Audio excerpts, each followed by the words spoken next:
یہ پرٹیکولر خطاب ہے اس گروہ کے ساتھ جو گروہ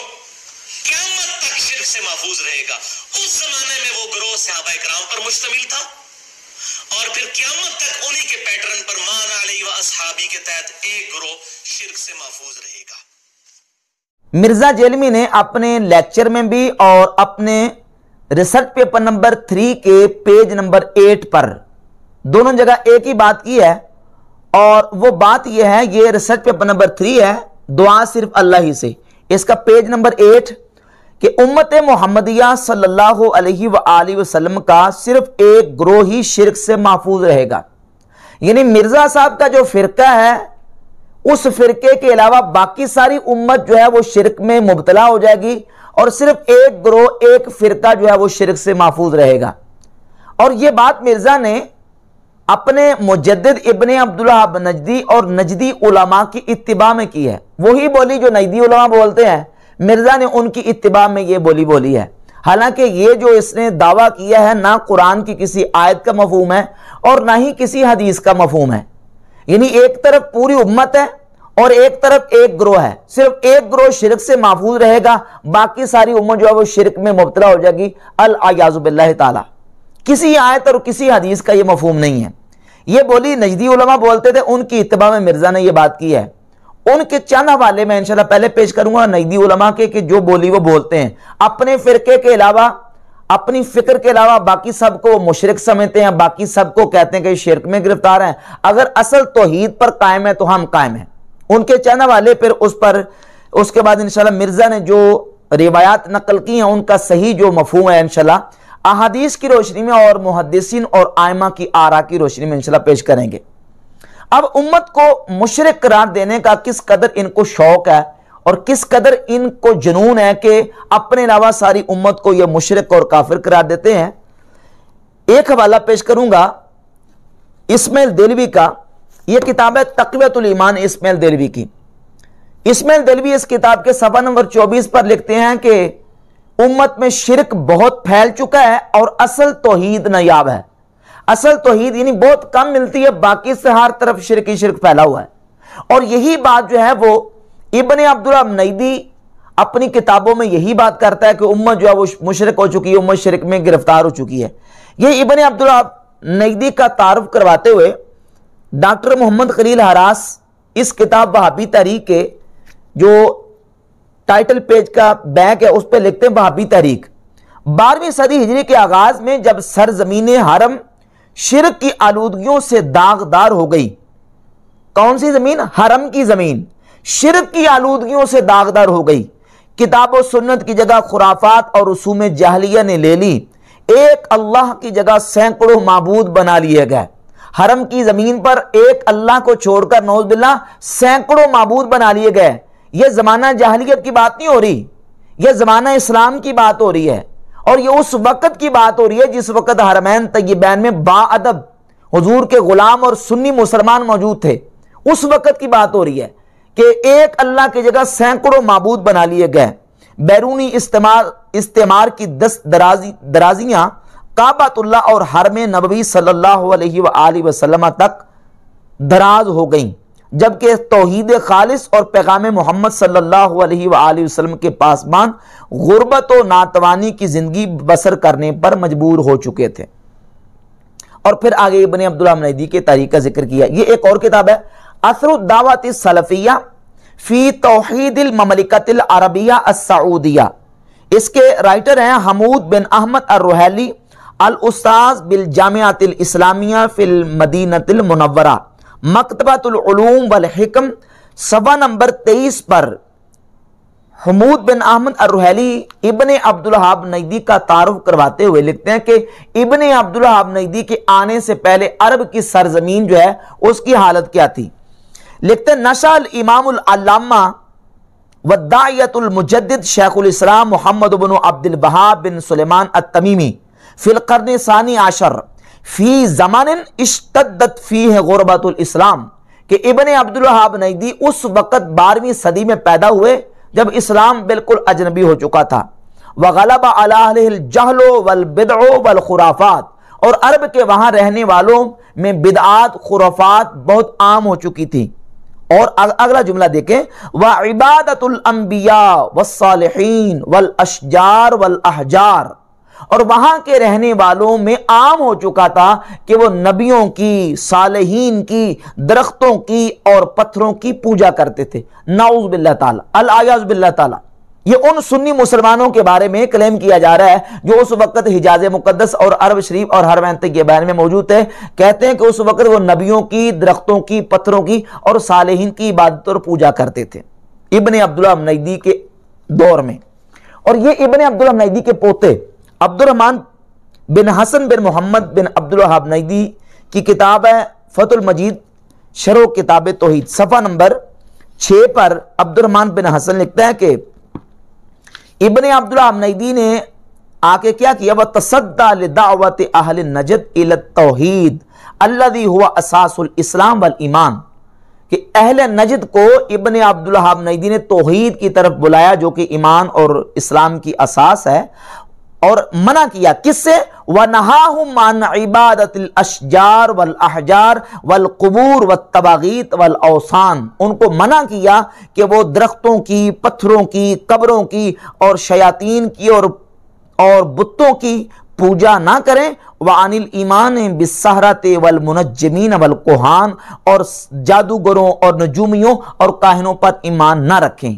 اس سے منع کیا۔ اب اندازہ کر لیں کہ یہ عرب شریف کے، حرمین طیبین کے، مکہ و مدینہ کے، حجاز مقدس، یمن، طائف کے ان سنی مسلمانوں کے بارے میں کلیم کیا جا رہا ہے کہ وہ نعوذ باللہ درختوں کی، پتھروں کی پوجا کرتے تھے۔ یہ زمانہ جاہلیت کی بات نہیں ہو رہی۔ اور اس کے علاوہ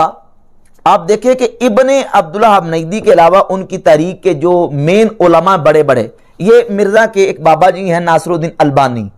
یہ ناصر الدین البانی کی کتاب ہے تحذیر الساجد من اتخاذ القبور مساجد، اس کے صفحہ نمبر 99 پر ناصر الدین البانی صاحب لکھتے ہیں کہ میں 1368 ہجری میں جب مسجد نبی شریف میں گیا، رأیت فی اسفل حائط القبر الشمالی محرابا صغیرا ووراءہ سدۃ مرتفعۃ عن ارض المسجد قلیلا، میں نے دیکھا کہ حضور صلی اللہ علیہ وسلم کی قبر شریف کے پیچھے ایک چھوٹی سی جگہ ہے جو اٹھی ہوئی ہے زمین سے، اشارۃ الی ان ھذا مکان خاص للصلاۃ وراء القبر، یہ اشارہ ہے کہ یہ مکان جو ہے وہ قبر شریف کے پیچھے خاص ہے نماز پڑھنے کے لیے۔ تو البانی صاحب لکھتے ہیں کہ جب میں نے یہ دیکھا تو فعجبت حینئذ، میں بڑا اس وقت متعجب ہوا، کیف ظلت هذه الظاہرۃ الوثنیہ قائمۃ حتی فی عہد دولت التوحید، کہ مسلمانوں میں کے توحید کے ملک میں یہ ظاہر بت پرستی ہو رہی ہے۔ یعنی ان سنی مسلمانوں نے جو ایک جگہ رکھی تھی کہ یہ اصحاب صفہ کا چبوتر ہے جو آج بھی موجود ہے، مسلمان وہاں جا کے برکت کے لیے وہاں نفل پڑھتے ہیں کہ اس مقام پہ ہمارے آقا مولا صلی اللہ علیہ وآلہ وسلم اپنے صحابہ اکرام رضی اللہ تعالیٰ عنہ کو تعلیم دیتے تھے، سبق دیتے تھے اور ان کو قرآن اور حکمت سکھاتے تھے، تو وہاں برکت کے لیے نفل پڑھتے ہیں۔ تو البانی لکھتا ہے کہ میں نے جب دیکھا تو فعجبت حینئذ، میں بڑا متعجب ہوا، کیف ظلت هذه الظاہرۃ الوثنیہ حتی قائمۃ حتی فی عہد دولت التوحید، کہ مسلمانوں کے ملک میں یہ ظاہر بت پرستی، اب اس کو بت پرستی قرار دے رہے۔ اور ایک اور حوالہ، یہ قاضی شوکانی کی کتاب ہے شرح صدور بتحریم رفع القبور، اس کے صفحہ 35 پر اس کے نیچے حاشیے میں لکھا کہ فالقبر المعظم المقدس وثن وصنم بكل معانی الوثنیہ، کہ نعوذ باللہ نبی پاک صلی اللہ علیہ وآلہ وسلم کی قبر پر انوار وہ ہر معنی کے اعتبار سے بت ہے۔ لو کان الناس یعقلون، کاش کے لوگ سمجھیں، اعوذ باللہ تعالیٰ۔ تو یہ اس انداز سے ان کی شرک فتوے ہیں کہ اپنے جتھے اور اپنے فرقے کے علاوہ باقی ساری امت مشرک، اور وہی کام مرزا ان کی اتباع میں نجدیوں کی کر رہا ہے، کہتا ہے کہ ایک فرقے کے علاوہ، کہتا ہے کہ صرف ایک گروہ ہی شرک سے محفوظ رہے گا، یعنی باقی جو 95% یا 98% امت مسلمہ ہے وہ شرک میں گرفتار اور مبتلا ہوگی، اور صرف ایک گروہ جو نجدیوں کا یا ان کے متبعین کا ہے وہ نعوذ باللہ تعالی شرک سے محفوظ رہے گا۔ قرآن مجید فرقان حمید کی کسی ایک آیت کا بھی یہ مطلب نہیں ہے، اور نہ نبی پاک صلی اللہ علیہ وآلہ وسلم کی کسی حدیث کا یہ مفہوم اور مطلب ہے، اور نہ کسی ایسی حدیث کا جو نہ وہ کسی محدث اور کسی امام نے اس طرح کی کوئی شرح اور اس کی وضاحت کی ہے، بلکہ قرآن مجید کی سورہ آل عمران کی آیت نمبر 110 میں اللہ رب العزت نے اس امت کی خیریت کو بیان کرتے ہوئے فرمایا کنتم خیر امت اخرجت للناس، جو امتیں لوگوں کے لیے نکالی گئی ہیں ان میں سے تم سب سے بہترین امت ہو، سب سے بہترین امت ہو تم جو امتیں لوگوں کے لیے نکالی گئی ہیں۔ تو اس بہترین امت کے بارے میں مرزا یہ دعویٰ کر رہے ہیں کہ اس امت کا صرف ایک گروہ شرک سے محفوظ رہے گا، باقی ساری امت نعوذ باللہ شرک میں گرفتار ہو جائے گی، الیاذ باللہ تعالی۔ اور اسی طرح اللہ رب العزت سورۃ البقرہ کی آیت نمبر 143 میں ارشاد فرماتا ہے وَكَذَلِكَ جَعَلْنَاكُمْ أُمَّةً وَسَطًا لِتَكُونُوا شُهَدَاءَ عَلَى النَّاسِ، اور ایسے ہی ہم نے تم کو امت وسط بنایا۔ یہ امت خیر ہے، امت وسط ہے، اور اس امت کی شان یہ ہے کہ صحیح بخاری میں 6528 نمبر حدیث ہے، نبی پاک صلی اللہ علیہ وآلہ وسلم کی حدیث کا مضمون یہ ہے کہ جتنے لوگ جنت میں جائیں گے ان سارے جنتی لوگوں میں سے آدھے جنتی میری امت کے لوگ ہوں گے۔ اور دوسری حدیث جامع ترمذی میں 2546 اور سنن ابن ماجہ میں 4299 نمبر حدیث ہے کہ سرکار دو عالم صلی اللہ علیہ وسلم نے فرمایا کہ قیامت کے دن سارے نبیوں کی امتوں کی جمع کر کے 120 صفحے بنے گی، 80 من حاذل الامہ، ان میں سے 80 صفحے اس امت کی ہوں گی، یعنی یہ اس امت کی خیریت اور افضلیت ہے۔ اب نبی پاک صلی اللہ علیہ وآلہ وسلم کو اپنی امت سے جس چیز کا سب سے زیادہ خوف ہے،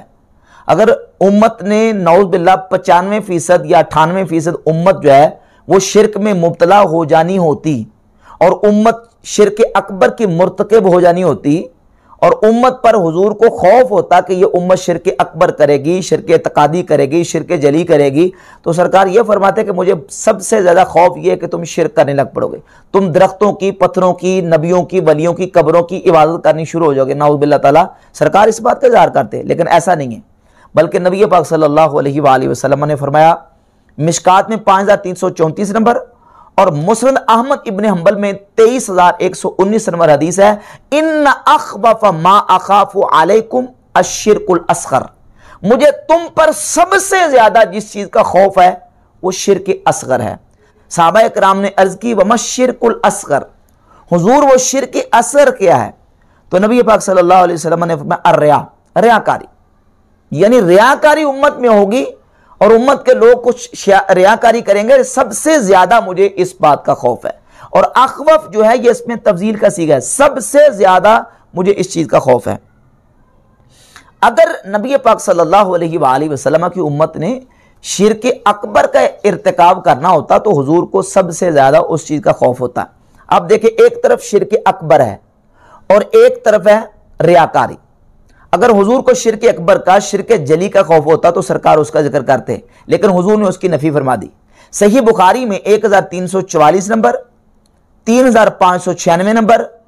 4042، 4085، 6426 اور 6590 اور صحیح مسلم میں 2296 نمبر حدیث ہے، نبی پاک صلی اللہ علیہ وآلہ وسلم نے اللہ کی قسم بیان کر کے فرمایا انی واللہ ما اخاف علیکم ان تشرکوا بعدی، مجھے اللہ کی قسم ہے کہ مجھے اس بات کا خوف نہیں ہے کہ تم میرے بعد شرک کرو گے، ولیکن ان تنافسوا فیہا، ہاں لیکن یہ کہ تم دنیا کی محبت میں پھنس جاؤ گے۔ اب اس حدیث میں دو چیزیں بیان کی گئیں، ایک چیز کی نفی اور دوسری کا اس بات۔ نفی کس چیز کی گئی کہ اس بات کا مجھے خوف نہیں ہے کہ تم شرک کرو گے، شرک کی نفی کر دی گئی، اور اس بات کیا گیا کہ تم دنیا کی محبت میں پھنس جاؤ گے۔ جس چیز کا اس بات ہے دنیا کی محبت کا، دنیا داری کا، یا یہ ہے کہ آپس میں لڑائی جھگڑے کا، آپس میں جھگڑے کا، لڑائی کا، جس چیز کا اس بات ہے، سوال یہ پیدا ہوتا ہے کیا وہ جو اس بات ہے وہ ساری امت کے لیے ہے؟ یعنی کیا حضور کو ساری امت پر اس بات کا خدشہ ہے کہ ساری امت دنیا داری کرے گی، ساری امت دنیا کی محبت میں پھنس جائے گی، ساری امت آپس میں لڑائی جھگڑے کرے گی؟ نہیں، بلکہ امت میں کچھ لوگ ہیں جس چیز کا اثبات ہے امت تو اس میں بھی ساری نہیں پھنسے گی، اور جس چیز کی نفی ہے اس میں امت کیسے پھنس جائے گی، اس میں ساری امت کیسے مبتلا ہو جائے گی، اس میں امت کا عمومی اور اکثری اور اغلبی حصہ جو ہے وہ امت کا اکثری حصہ اس کا مرتکب کیسے ہو جائے گا، بلکہ ایسا نہیں ہوگا۔ سرکار نے اس کی نفی فرما دی اور فرما دی کہ ایسے نہیں ہوگا۔ اب یہ حدیثیں صحیح بخاری اور صحیح مسلم میں موجود ہیں۔ اب اس حدیث کے مطابق اگر مرزے کا یہ جو عنوان ہے کہ امت کا صرف ایک گروہ ہی شرک سے محفوظ رہے گا، اس کو سامنے رکھ لیں، اس کا نتیجہ یہ نکلے گا کہ امت کا 95 یا 98% حصہ شرک میں مبتلا ہو سکتا ہے، صرف 5 یا 4 یا 3 یا 2% حصہ جو ہے مسلمانوں کا وہ شرک میں مبتلا نہیں ہوگا، شرک سے محفوظ رہے گا۔ اب اندازہ کریں اگر امت کا 90-95% حصہ شرک میں مبتلا ہو جانے کا خدشہ ہوتا تو سرکار یہ فرماتے کہ مجھے تم پر شرک کا خوف نہیں ہے، پھر تو شرک کا سب سے زیادہ خوف ہونا چاہیے تھا۔ تو سرکار نے جو نفی کیا اس سے بالکل واضح ہوتا ہے کہ امت مجموعی اور اکثری طور پر اغلبی طور پر شرک میں مبتلا نہیں ہو سکتی، کیونکہ للاکثر حکم الکل، اکثر کے لیے کل کا حکم ہوتا ہے، اور النادر کالمعدوم، جو کم ہوتا ہے نادر ہوتا ہے وہ نہ ہونے کی طرح ہوتا ہے، وہ کسی شمار و کتار میں نہیں ہوتا۔ اسی حدیث کی صحیح بخاری کی 1344 نمبر حدیث کی شرح کرتے ہوئے امام بدر الدین عینی رحمۃ اللہ تعالی علیہ اپنی کتاب عمدۃ القاری شرح صحیح البخاری جلد نمبر 8 صفحہ نمبر 227 پر لکھتے ہیں ان امتہ لا یخاف علیہم من الشرک، کہ نبی کریم صلی اللہ علیہ وآلہ وسلم کو اپنی امت پر شرک کا خوف نہیں تھا، انما یخاف علیہم من التنافس، حضور کو اپنی امت پر جو خوف تھا وہ دنیا کی محبت یا دنیا کے جال میں پھنس جانے کا تھا، اپنی امت پر حضور کو شرک کا خوف ہرگز نہیں تھا۔ اور اسی حوالے سے چند اور روایت اور احادیث واضح ہیں جس میں نبی پاک صلی اللہ علیہ وآلہ وسلم نے اپنی امت سے شرک کی نفی فرما دی۔ صحیح مسلم میں، جامع ترمذی میں، مسند احمد ابن حنبل میں حضرت ابو ہریرہ، حضرت جابر، حضرت عمر ابن الاحوص رضی اللہ تعالی عنہم صحابہ کرام سے حدیث پر بھی ہے کہ خطبہ حجۃ الوداع پر نبی پاک صلی اللہ علیہ وآلہ وسلم نے صحابہ کرام رضی اللہ تعالی عنہم سے فرمایا، جامع ترمذی 2159 نمبر صحیح حدیث ہے، ایو یوم ھذا، حضور نے فرمایا میرے صحابہ یہ بتاؤ کہ آج کا دن کون سا دن ہے؟ تو صحابہ اکرام نے عرض کی یوم الحج الاکبر، حضور آج حج اکبر کا دن ہے۔ آپ نے فرمایا وَإِنَّ الشَّيْطَانَ قَدْ أَيِّسَ مِنْ أَنْ يُعْبَدَ فِي بِلَادِكُمْ هَذِهِ أَبَدًا، شیطان اس بات سے نا امید ہو گیا ہے کہ تمہارے ان شہروں میں شیطان کی عبادت کی جائے، یعنی شیطان اس بات سے نا امید ہو چکا ہے کہ تمہارے ان بلاد میں، تمہارے ان شہروں میں کبھی شیطان کی عبادت کی جائے۔ یہ جامع ترمذی کے الفاظ ہیں، اور مسند احمد ابن حنبل کے الفاظ یہ ہیں، 8522 نمبر حدیث ہے، دارو احیاء تراث العربی بیروت لبنان سے جو چھپی ہے۔ اس میں لفظ یہ ہے کہ ان شیطان قد ایس ان یعبد بارضکم ھذہ، کہ شیطان اس بات سے نا امید ہو چکا ہے کہ تمہاری اس زمین میں شیطان کی عبادت کی جائے۔ ترمذی میں لفظ ہے کہ تمہارے ان شہروں میں، اور مسند احمد بن حنبل میں لفظ یہ ہے کہ تمہاری اس زمین میں شیطان کی عبادت کی جائے۔ شیطان اس بات سے نا امید ہو چکا ہے۔ اور صحیح مسلم میں 7103 نمبر جو حدیث ہے اس میں الفاظ یہ ہے کہ ان الشیطان قد ایس ان یعبدہ المصلون فی جزیرۃ العرب، کہ شیطان اس بات سے نا امید ہو چکا ہے کہ جزیرہ عرب میں شیطان کی عبادت کی جائے، تمہارے ان شہروں میں، تمہاری ان زمین میں، جزیرہ عرب میں شیطان کی عبادت کی جائے، یہ نہیں ہو سکتا۔ شیطان اس بات سے نا امید ہو چکا ہے۔ اور یہ کیا نجدی علماء کیا ثابت کر رہے ہیں کہ جب ابن عبداللہ نجدی صاحب آئے اس وقت درختوں کی، پتھروں کی، اور قبروں کی، اور نبیوں کی اور صالحین کی نعوذ باللہ تعالی عبادت کی جا رہی، گویا کہ یہ ثابت کر رہے ہیں کہ وہ زمانہ جاہلیت تھا کہیں کوئی، یعنی وہ بیست اسلام کے آنے سے پہلے کا کوئی زمانہ ثابت کر رہے ہیں۔ حالانکہ نبی پاک صلی اللہ علیہ وآلہ وسلم نے تو اپنی امت سے شرک کی جڑیں کاٹ کے رکھ دی ہیں، اپنی امت کو حضور نے توحید کا درس اور سبق دیا ہے۔ یہ امت کبھی بھی مجموعی طور پر اور اکثری طور پر شرک میں مبتلا نہیں ہو سکتی۔ اس کے علاوہ مسند احمد ابن حنبل میں